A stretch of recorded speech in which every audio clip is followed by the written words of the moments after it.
The Macon County community comes together as one each year to help those less fortunate, and it all plays out on the local radio station airwaves. 15-ton of lime, $150. That is leading at this time. Let's talk about the radio auction. How did this first come about all those years ago? This is our 21st year, and it actually came about Roger Goad, who had lived in Scottsville. Scottsville had had a radio auction for years and years. And when he moved up here and became a member, he brought it to us and suggested that it might be a good event for us. So the first year we made about $3,000–4,000, and we thought that was awesome. But it has grown and grown and grown over the years to where now it's really our biggest fundraiser all year. Radio auction. And we couldn't do that without everyone in the county supporting it. I mean, I've had people come up to me in August and saying, "What date is it? I want to mark it. What date is it?" You know, and there's some people that said, "Oh, this is a family event." Said the whole family sits with a tablet in their hand and writes down the numbers.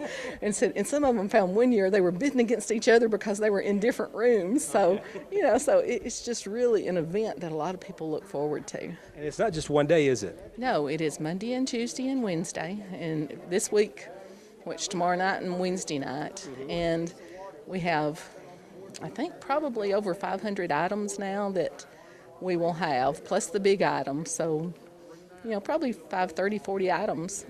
All the merchants in town donate items.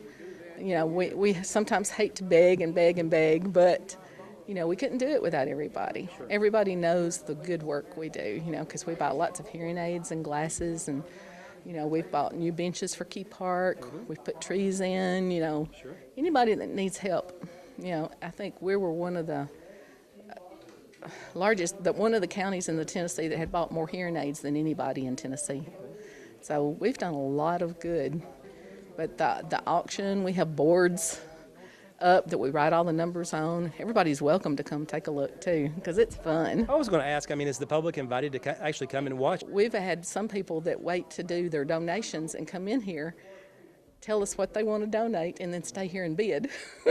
And we welcome that because it is fun, because we have, you know, if you ever seen Channel 8's like Action Auction at times where they would have items up on a board at one time, it's a little similar to that. Yeah.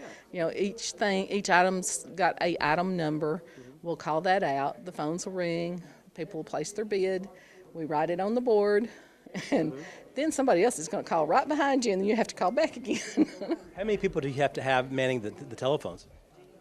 Usually, well, it depends on how many lines, too, that the banks are feeding in. But, you know, you'll usually have 6–7 people manning the phones. Then you've got runners that are going from the phones to the front tables to get the bids recorded, you know, and called out over the radio. If you don't hear your name over the radio, probably somebody outbid you before that bid actually got called out on the front table.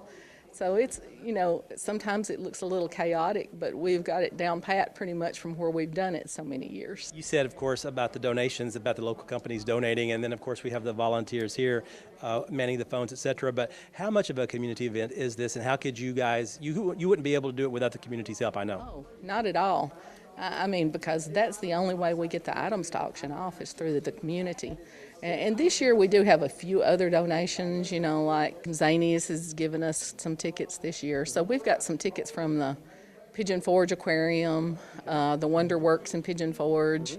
You know, so we've gotten a few things outside of the county this year that I think will do well. As far as numbers are concerned, do you remember approximately what you all were able to raise last year?